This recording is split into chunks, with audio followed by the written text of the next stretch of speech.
Namun, setelah hening sesaat, sebuah suara yang dalam menjawab dari ujung telepon yang lain, "Aku Kenzie Leonard."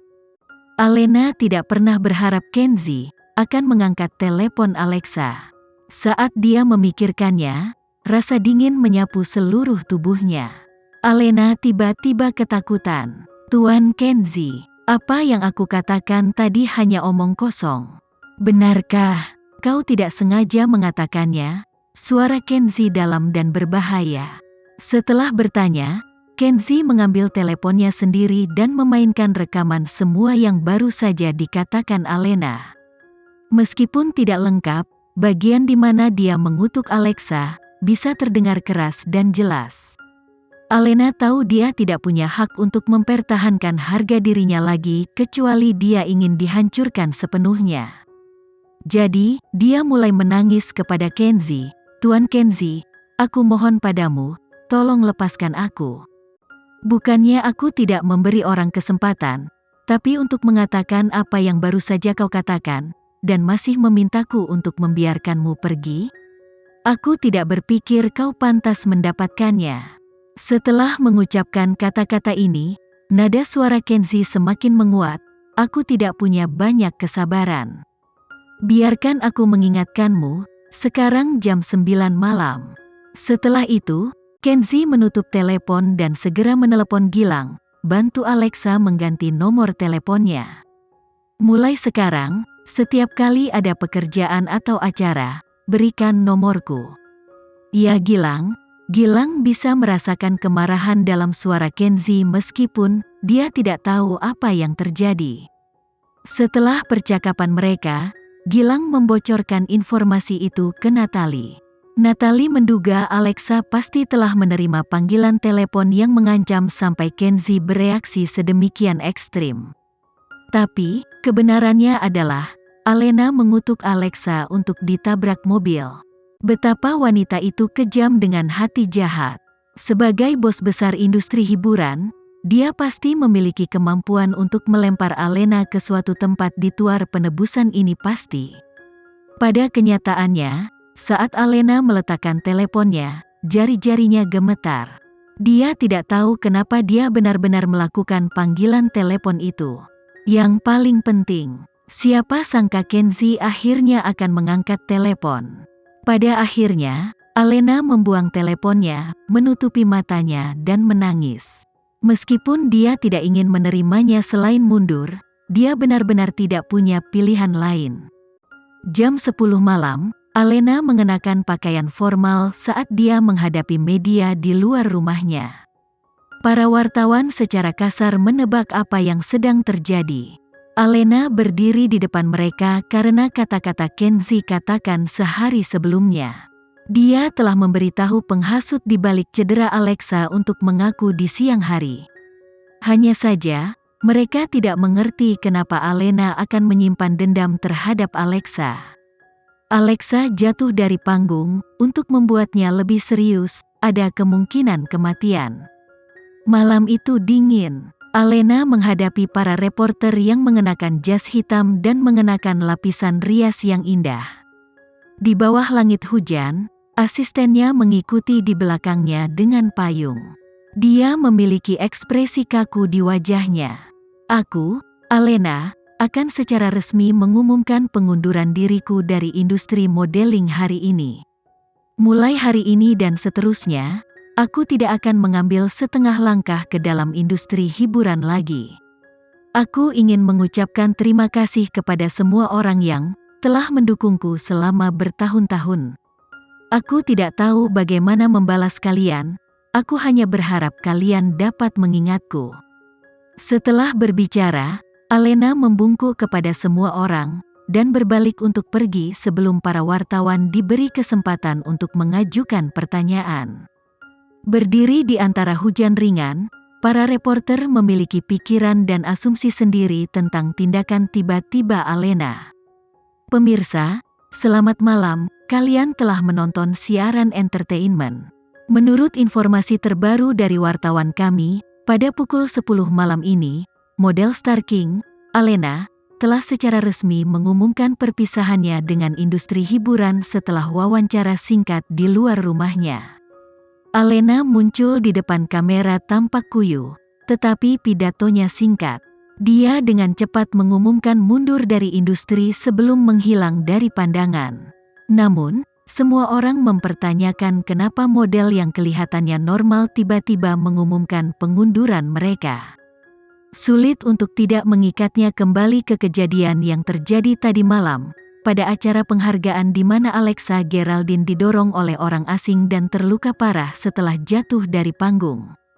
Manajer Alexa Geraldine, yang ternyata adalah Kenzie Leonard CEO Mandala, tidak percaya insiden itu hanya kecelakaan, dan mendesak pelaku untuk keluar dan menjelaskan semuanya.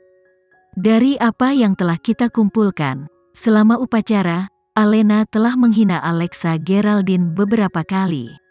Aku yakin tidak sulit bagi semua orang untuk menarik kesimpulan kenapa Alena mengumumkan kemundurannya.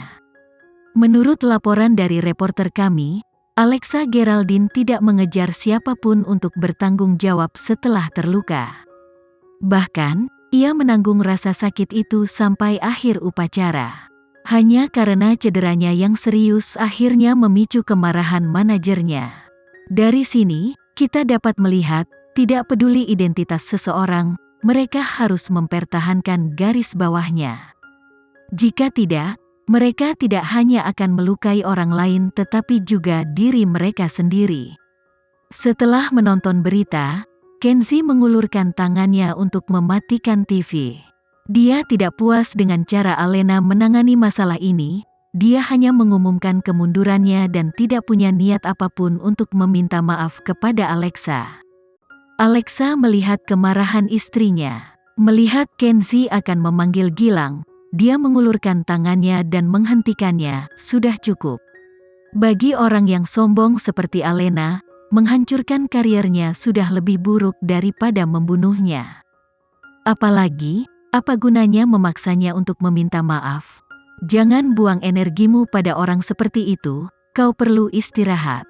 Kenzie menoleh dan memandang Alexa, dan memperhatikannya menepuk-nepuk tempat di sampingnya. Dia tidak mungkin menolak. Jadi, dia berjalan mendekat, duduk dan membawanya dalam pelukannya. Hatiku sakit untukmu. Alexa mengambil kesempatan untuk memijat bahu Kenzie, dan memperhatikan otot-ototnya tegang. Lihat, kau sudah bekerja terlalu keras. Bahkan tubuhmu berusaha mengingatkanmu untuk beristirahat. Kenzie tidak mengatakan sepatah kata pun. Saat dia memeluk Alexa, dia perlahan-lahan menurunkan tubuhnya, menekankan bibirnya ke dahinya dan menutup matanya. Aku sudah memiliki manajer yang paling kuat. Jadi, orang-orang seperti Alena tidak ada di mataku. Berhentilah membuang-buang waktumu yang berharga pada orang-orang seperti itu, baiklah. Kenzie mengangguk dengan mata terpejam. Selama periode pemulihan Alexa, Natalie memperlakukannya sebagai hari libur panjang. Dengan Kenzie mengurus semua kebutuhan Alexa, tidak ada lagi yang perlu dikhawatirkan Natalie. Diatasi dengan kebosanan, Natalie menuju ke Mandala. Dia ingin menemukan Gilang untuk membantunya menghabiskan waktu. Namun, tepat ketika dia mencapai pintu kantor Gilang, dia hanya bisa mendengar suaranya yang berteriak pada bawahannya. Natalie bersandar pada kusen pintu tanpa masuk. Akhirnya, sekretaris Caca berlari keluar menangis. Natalie menggelengkan kepalanya, mendorong membuka pintu dan berkata kepada Gilang, "Itu bukan cara yang tepat untuk melatih orang. Kau harus lembut terhadap gadis. Bagaimana kau bisa membuatnya menangis?" Gilang menutup dokumen di depannya, dia jelas masih marah. Ini adalah pertama kalinya Natalie menyaksikan kemarahan Gilang. Ketika Natalie menyaksikannya berusaha menahan amarah, dan telinganya memerah, Natalie tidak bisa tidak menemukan bahwa Gilang menggemaskan. "Beritahu kakakmu, berapa banyak orang yang telah membuatmu menangis? Pernahkah ada setidaknya 10? Gilang mengangkat kepalanya dan menatap Natalie, sepertinya itu mengandung senyum. Ketika dia melihat Natalie, Dia bisa merasakan jantungnya berdebar. Kau kenapa kau menatapku seperti itu? Setidaknya aku belum pernah membuatmu menangis sebelumnya. Setelah mendengar ini, Natalie berdiri tertegun sejenak sebelum dia menyadari bahwa dia hampir salah menafsirkan kata-katanya saat jantungnya berdetak kencang. Karena, dengan ekinya, tidak mungkin kata-katanya mengandung makna yang lebih dalam. Sepertinya, Gilang hanya berusaha mengatakan dia tidak seperti kebanyakan wanita. Natalie tertawa lembut. Dia merasa sedikit konyol saat bergumam, aku hampir mempercayainya. Apa itu tadi? Natalie mengangkat kepalanya dan tersenyum pada Gilang itu.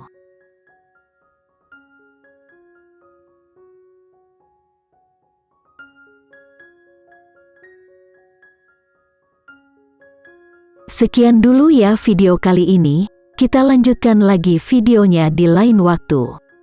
Oh iya, bagaimana menurut kalian? Semoga bisa sedikit menghibur kalian semua. Untuk teman-teman yang baru nonton, jangan lupa subscribe ya, hehehe. Dan kalau teman-teman ada yang ingin gabung langganan, bisa langsung gabung saja untuk dapat fitur yang menarik dan sedikit membantu Mimin. Terima kasih banyak sudah menonton, sampai jumpa lagi, bye.